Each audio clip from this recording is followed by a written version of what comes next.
Welcome to On My Way to Wealth, the podcast where busy Gen Xers can learn financial tips as they navigate life on their way to wealth. And now, please join your host, Luis Rosa.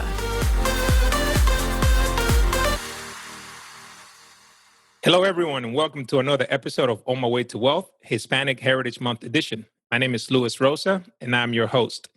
Hispanic Heritage Month takes place from September 15th to October 15th every year as a time to recognize and celebrate the many contributions, culture, and extensive histories of American Latino community. It first began as Hispanic Heritage Week in 1968, and later on became Hispanic Heritage Month in 1988. Since then, the month has been celebrated nationwide through festivals, art shows, conferences, community gatherings, and much more.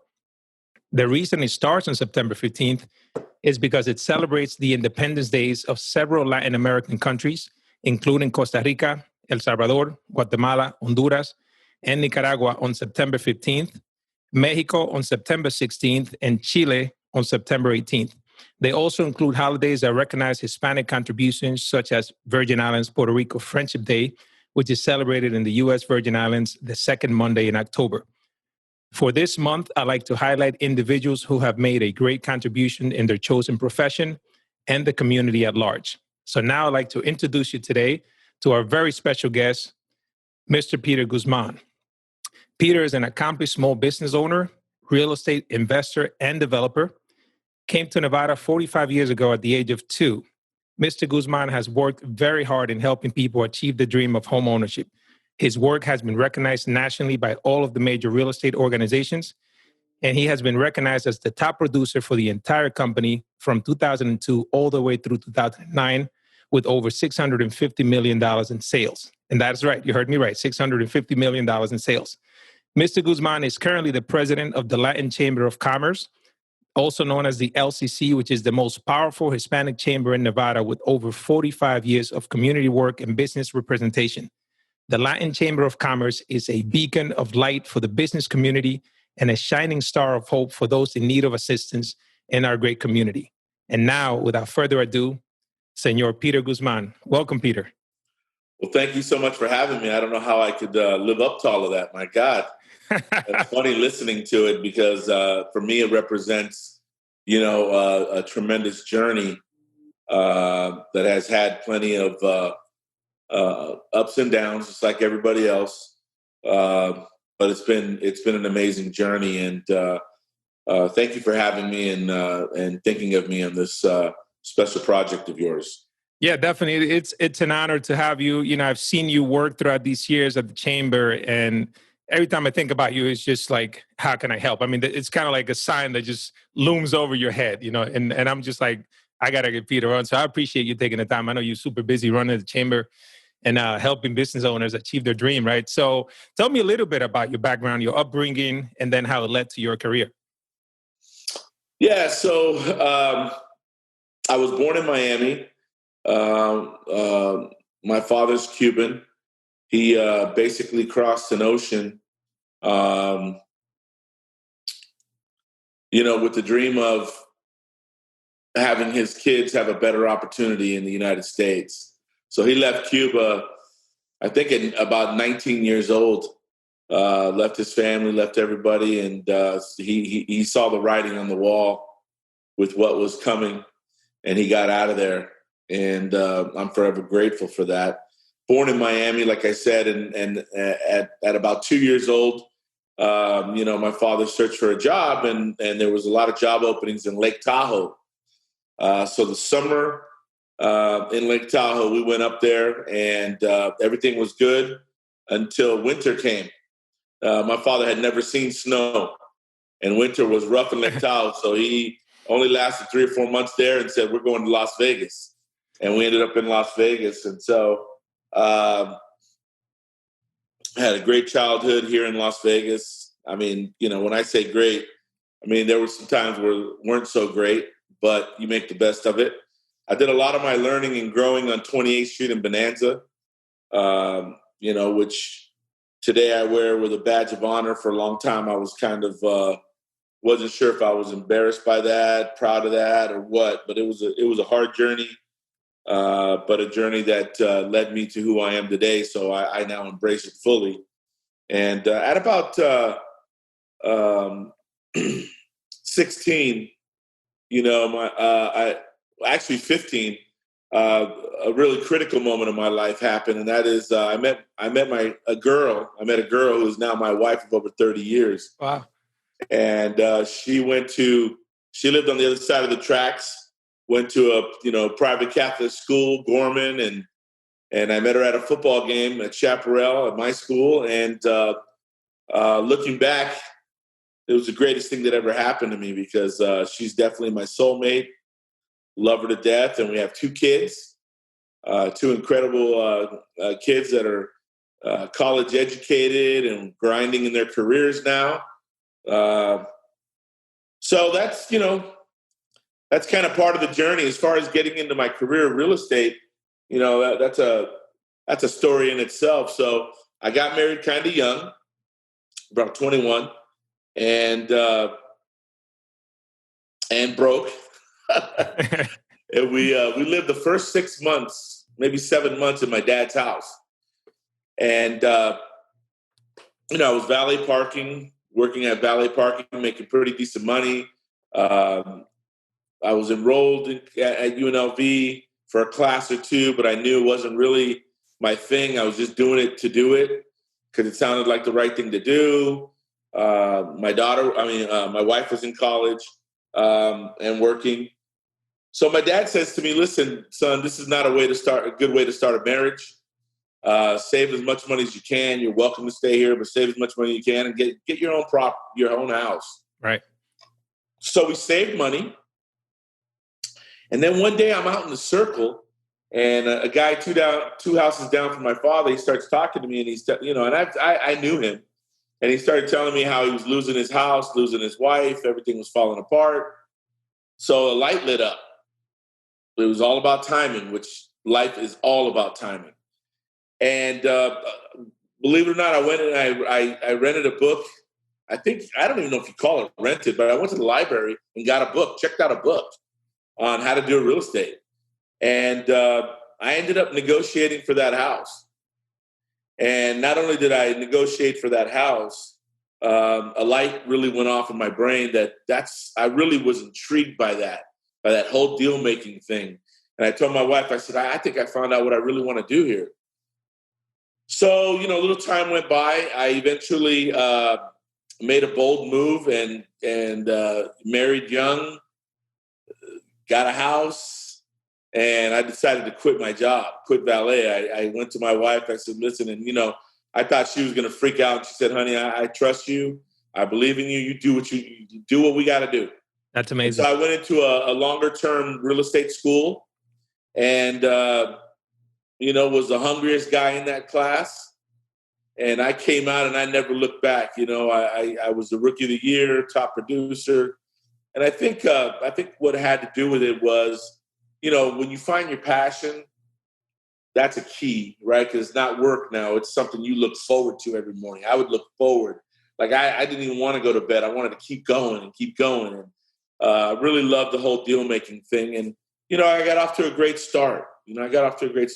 Met some great mentors along the way, people who really cared and that gave me great advice. And that was a heck of a journey. Still on it. Yeah, no, that's awesome. And I love what you said about passion, because I feel like a lot of people just go to their 9-to-5 grind, and sometimes they're just doing it for money, right? Just exchanging time for money. But you had that drive behind you that was more than just money, right? Just something that you loved. And I wanted to ask you, how did your Hispanic heritage shape your career, do you think? Well, I think the whole Hispanic culture shaped me, right? It made me the kind of person that I am, where I'm very family oriented. I care about people. I'm very huggy. I care about people. I generally really do. And so I think my whole Hispanic heritage, my whole Hispanic culture plays into my success. And I just wasn't raised in a house where I was taught to believe that being a minority was a bad thing. My dad filled me even when we were poor on 28th Street. My dad filled me with self-esteem, confidence, and would just say, you know what, son, certain things do exist, but you're just going to have to outwork people when that happens. You're going to have to outwork them, out-hustle them, outwork them, do what you got to do. And so I kind of took that mentality. And so I don't look at it as a negative. It's a complete positive. Being Latino or Latina is a powerful thing. And if we use what we know to be true about our culture and about our people, it's going to help us. It always helps. Yeah, without a doubt. Yeah, that's awesome advice from your dad too, just to instill that in you. Basically saying, hey, it's not going to be easy at times, but you just got to push through, right? That is awesome. Now, I want to go back to you mentioning that you had influential people in your life. So can you tell us a little bit about some of the mentors that you had growing up and people that you looked up to that basically really helped, push you along your journey? Yeah, of course. And if you don't mind, I want to tell you something about mentors. There are planned mentorships where you try to meet a person, or you're going to go to a mentorship class, network class, blah blah blah. Right? I believe in my life the most powerful explosions of mentorship happen by accident, not on purpose. Interesting.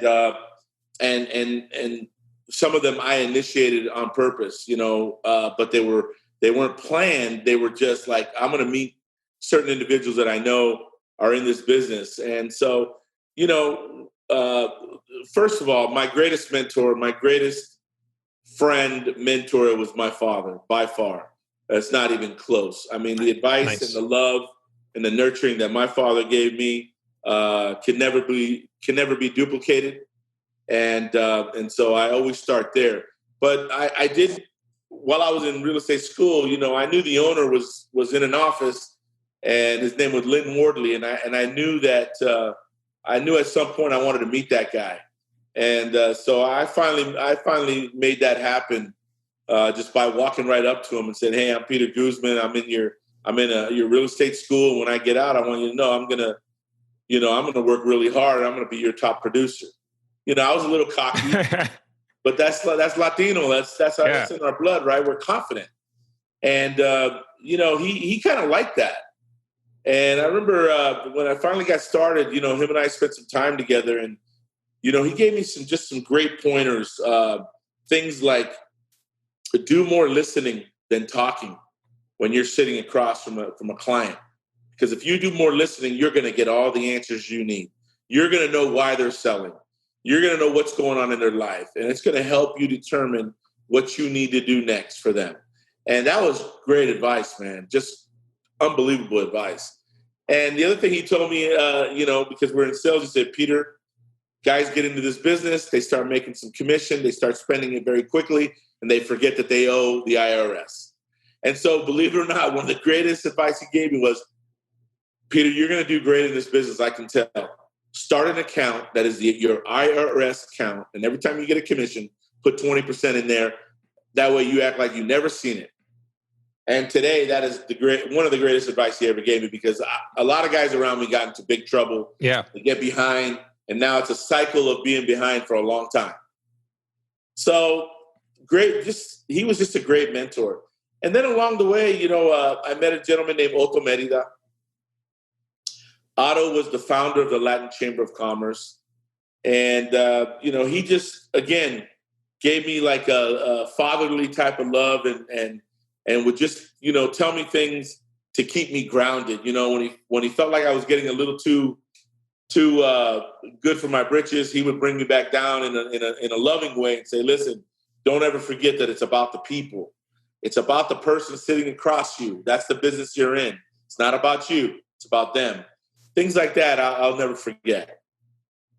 And the greatest advice, if we're staying on the topic of advice and mentorship, my father told me something that has stayed with me forever. It's the most powerful thing I think he's ever told me. He said, "Son, treat the busboy the same way you treat the owner of the restaurant. If you do that in life, it's over. You're going to have a great success in everything you do. And I truly believe that that is a fact. I love that. Wow. Yeah, it sounds like you had some real gems in your life there. Those are some solid words of advice right there. Absolutely. And they're, the great thing about it is that they're timeless. I mean, I'm listening to what you're saying. I'm like, you could tell that to a kid that's just graduating high school right now, and it's going to apply, Absolutely, it's going to apply. That's awesome. So you mentioned Otto and then the chamber. So tell me how you are where you are today. Like, how did you transition to then becoming the president of the Latin Chamber of Commerce? Yeah, what's amazing is, so the girl that I met, who's now my wife, her first job was at the Latin Chamber of Commerce. It was a summer job. And I remember picking her up one day at the Latin Chamber of Commerce, and I met this man named Otto. And so that was my actual first meeting with this guy. And little did I know, my God, fast forward. And now I am, really doing well in real estate, pre-2008. And I went to an event, a networking event that was thrown by the Latin Chamber, and met Otto again and rekindled that friendship. And he said to me, he said, listen, why don't you join the chamber? So I joined the chamber. Then he said, why don't you run for the board? So I got on the board of directors of the Latin Chamber of Commerce, and that was my first real experience with the chamber, and it helped my business. Everything was going really, really well, and I was grateful for being part of the chamber. Then 2008 hit, and that was a real estate crash, and everybody was hurting. I had to reevaluate my career, my business, and pivot very quickly, which I did. And it was funny because we were having conversations back around 2009, 2010 about me becoming president of the chamber. He would kind of plant that seed in my head, and then I was too focused on my career. I told him, "No, it's not a good time now."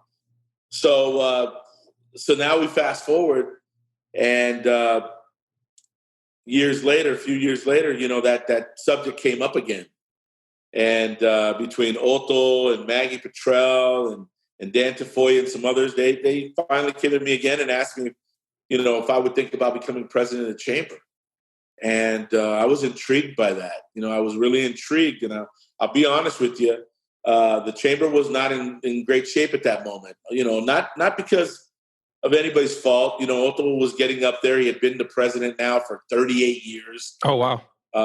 So maybe it needed some new energy. I wasn't totally positive after researching a little bit of where the chamber's position was in at that time. I guess it's okay to talk about it now because of where we are now. Right. But the chamber was in a rough spot. Financially, things were tough. And that actually intrigued me. And so I under certain circumstances, worked with the board, developed a work contract to become the president of the chamber. And I'm grateful. I'm grateful that, I did make that move because it's been an incredible journey. Yeah, I bet, and I've seen some of that. I haven't been a member for that long as you, obviously, but yeah, I've seen just the work that you do and how you bring communities together. It's just amazing to me. So if people are interested in joining the chamber, like they wanted to know kind of like the benefit that it offers to the community at large and the members, what would you tell them? Well, listen, as you know, because you and I become very, very good friends, I'm very hands-on. So they're always welcome to call me directly. And I don't care, if it's a big business, little business, single person. And I want to help as many people. My motto when I became president, and my staff knows this, is when you come to the lobby of the Latin Chamber of Commerce, we ask one question: how can we help you? We don't care if you're Latino, Latina, not Latino, not Latina, whatever you are, we ask, how can we help you? And so you can certainly call me, but you can certainly call the chamber, and you can also go to our website, lvlcc.com. We are developing a brand new website right now, so I'm very excited about this. Oh, nice. It's going to be incredible. And, like I said, you're welcome to do any of those. Yeah, and I'll be putting the links to the Latin Chamber's website and all social media in the show notes as well. For those of you that are listening, you'll be able to go back to the episode at onmywaytowealth.com and check out all the links directly. So, Peter, want to ask you, you mentioned some great mentors that you had along the way. And if you had a choice, let's say thinking back, what were some of the resources that perhaps you wish you had growing up that could have helped you along your way that just weren't available? Well, I do think that important things are getting younger people around seasoned executives, successful people at an early age. The earlier, the better. Because, listen, that old adage, you are what you become what's around you. It's not always the case like that, but that plays a lot into your journey, into your structure. So if we could get young people around seasoned people at an earlier age, I think that would be impactful. And I wish that would have happened for me. I might have avoided some of the pitfalls, and maybe the journey could have been easier. But, listen, life is a journey. There's going to be critical moments that you either seize on them or they walk right behind you. I mean, yeah, they move true. on, So I think that's a critical piece. Certainly having mentors. The mentorship is an important thing. Having people that really share their success stories with you and the negatives as well. I think those are important things. Oh, yeah, there are certainly some lessons in the negatives for sure, because you don't have to make all the mistakes yourselves. If you're smart enough, you learn from somebody else's, right? Exactly. I remember one day when I told my dad I was going to go buy a boat, and my dad sat me down and said, "Look, you do what you want to do, but I'm going to give you some advice. Find a friend with a boat. Help him with gas. Don't be cheap. Help him with gas, but go spend the day on his boat." And, looking back, that it was great advice. I mean, the minute you buy a boat, you lose money and it ends up sitting in your garage. And then the maintenance, right? That's so amazing. You just reminded me of something that my grandfather told me when I was growing up in the Dominican Republic. We do, in Dominican Republic, we do fireworks right around like Christmas and New Year's.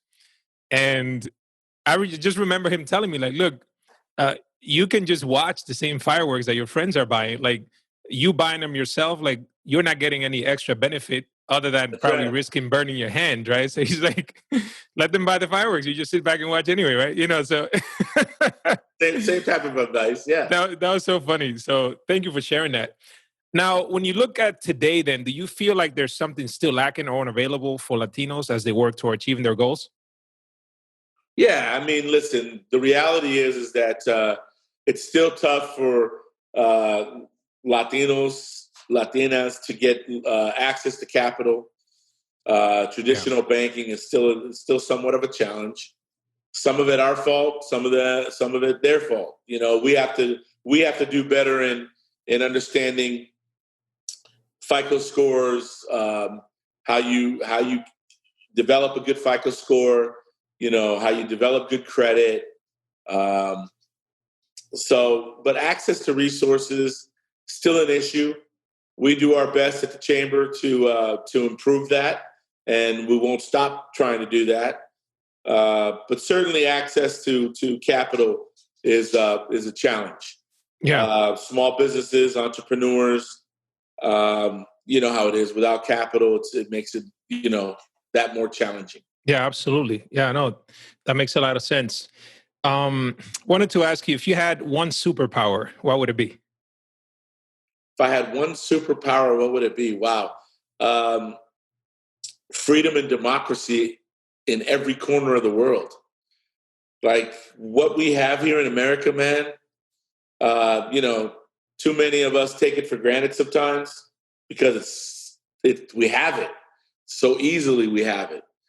But when you travel to other countries, you realize real quick, man, at least I did, that, and of course my father instilled that in me because he came from Cuba. He left his country because of a lack of freedom and democracy. So he lived it.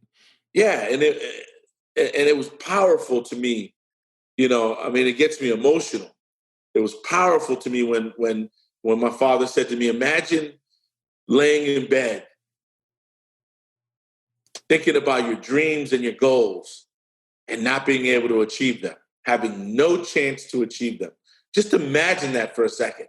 See, here we get to dream and achieve. It's up to us.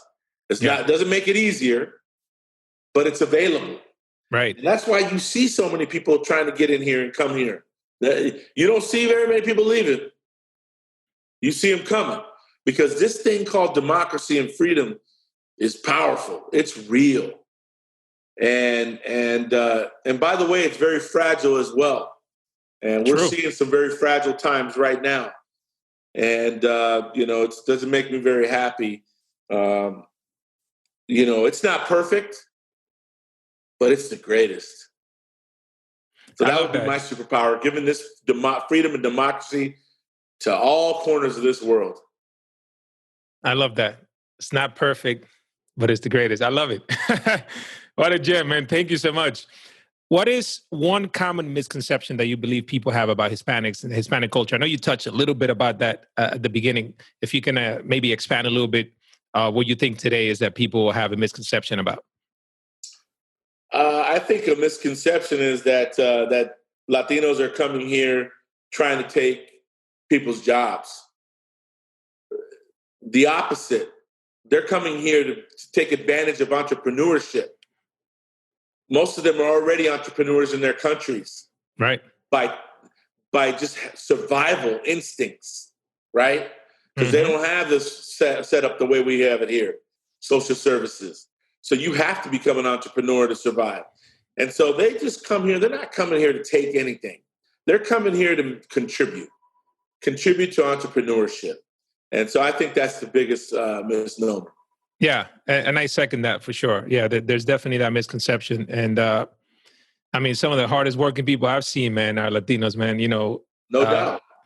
And that goes not just physical jobs, which is another misconception that I think a lot of people immediately think of when they think of people coming here. It's like, they're going to be landscapers or whatever, there's so much in this culture. They don't think of them as real estate brokers and investors and financial planners like yourself.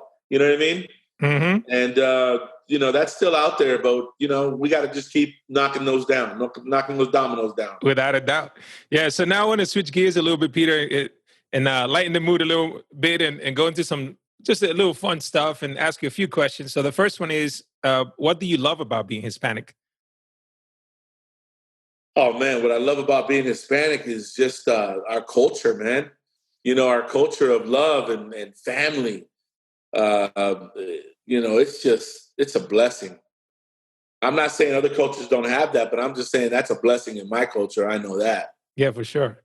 Absolutely. Tell me one thing that you're grateful for today. I'm grateful for I'm grateful for my wife, who's blessed me with two of the greatest gifts that a man could have. His two children. My two children are my gifts. So I'm grateful for my wife. That's awesome. Way to get pointers there, Peter. That's awesome. I'm sure she's going to love that. I speak the truth, brother. That's awesome. No, I love it. I do the same. Tell me, what is your favorite Latin cuisine? Oh, favorite Latin cuisine. Well, listen, my favorite dish is bitea empanizado con arroz y frijoles negros con plátano maduros. Nice. In English, that is rice, black beans, and a breaded steak that it's a very thin steak, pounded with Cuban seasonings, and then sweet bananas. Nice. That's my favorite dish in the entire world. Man, you getting me hungry, Peter. Well, and you need a nap after that dish, right? You need a nap after that dish. For sure. And before I let you go, Peter, one last thing is for the listeners out there, like, what is the best piece of advice that you can think of if somebody was just asking you, like in the elevator, and you had 30 seconds to tell them, what is the best piece of advice for all Hispanic men and women out there just trying to go after their dream today? Yeah, I got to go back to, actually, I mentioned it already, and sorry I mentioned it early, but here's the thing, man. The greatest advice in my life so far has been treat the busboy like you treat the owner of the restaurant. All right. And that, if you do that in life, it just breeds success. People will flock to you. It's leadership, and it's just a great way to live your life, man.